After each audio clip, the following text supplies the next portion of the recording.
বিসমিল্লাহির রহমানির রহিম। যশোরের লতিরাজ কচু চাষ নিয়ে কিছু কথা। দেখেন এত সুন্দর প্রোডাকশন এই গাছটিতে। দেখেন ভেতর দিয়েও বের হয়ে আসছে,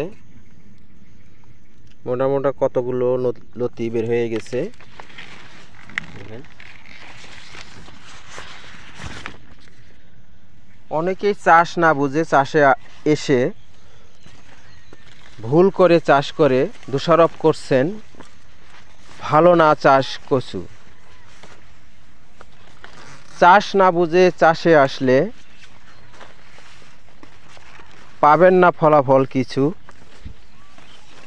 এবার নিয়ে আসলাম আমি মোফাজ্জল যশোরের বিখ্যাত লতিরাজ কচু।